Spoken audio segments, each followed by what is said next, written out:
சிந்து பேரவி அடுத்த வர எபிசோடில் பார்த்தீங்க அப்படின்னா மகா வந்து எஸ்ஐக்கு காயத்ரி எல்லாத்தையும் கூட்டிகிட்டு கோயிலுக்கு போயிருப்பாங்க. அங்கே வந்து அன்னபூர்ணி வந்திருப்பாங்க. அந்த இடத்துல பார்த்தீங்கன்னா கோயிலுக்கு போன இடத்துல செலியன் வந்து இவங்க கிட்ட வந்து பேசுவாங்க. என்னையும் காயத்ரி இப்படி பிரிச்சுட்டீங்களே அப்படின்னு சொல்லிட்டு கேட்பாங்க. அதுக்கு அன்னபூர்ணி உன்னை யார் கடத்தினான்னு சொல்லிட்டு கேட்கும்போது என்னை யார் கடத்தினானே தெரில, ஆனால் கூடிய சீக்கிரம் அதை கண்டுபிடிச்சிருவேன்னு சொல்லிட்டு செலியன் வந்து சொல்லுவார். அதுக்கப்புறம் என்னையும் காயத்ரியும் சேர்த்து வச்சுருங்க, காயத்ரி இல்லாமல் என்னால் இருக்க முடியாது, நாங்கள் 2 பேரும் பிரிஞ்சிருக்கவே கூடாது, எங்களை சேர்த்து வச்சுருக்கேன்னு சொல்லிட்டு திரும்ப சொல்லுவார். ஏன்னா திரும்ப திரும்ப இதே பேசிட்டு இருக்க காயத்ரி இப்போ எஸ்எக்கியோட பொண்டாட்டி உன் கூட சேர்த்துவேன்னு அப்படி அசிங்கமே எல்லாம் கேட்குற அப்படின்னு சொல்லிட்டு பார்த்தீங்க அப்படின்னா காயத்ரியை வந்து மகா வந்து கூட்டிகிட்டு காருக்கு போயிடுவாங்க. திரும்ப வந்து எஸ்ஐக்கு போய் பார்த்தீங்க அப்படின்னா செலியனை வந்து வார்ன் பண்ணி 2 அடி அடிச்சுட்டு வருவார். இன்னொரு வாட்டி இந்த மாதிரி வந்து கேட்டுட்டு இருந்தால் உனக்கு அவ்வளோதான் மரியாதைன்னு சொல்லி அவரை திட்டிட்டு வந்துடுவார்.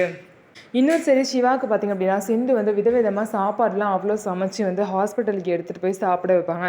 சிந்து சமைச்சேன்னு சொன்னால் சிவா வேணும்னே சாப்பிடாம வம்பிழுப்பாங்கன்னு சொல்லிட்டு அன்னபூர்ணியத்தை தான் சாப்பாடு செஞ்சு உனக்கு கொடுத்து விட்டாங்கன்னு சொல்லவும் சிவாவும் அவ்வளோ ஆசையாக விரும்பி வந்து சாப்பிட்றாரு.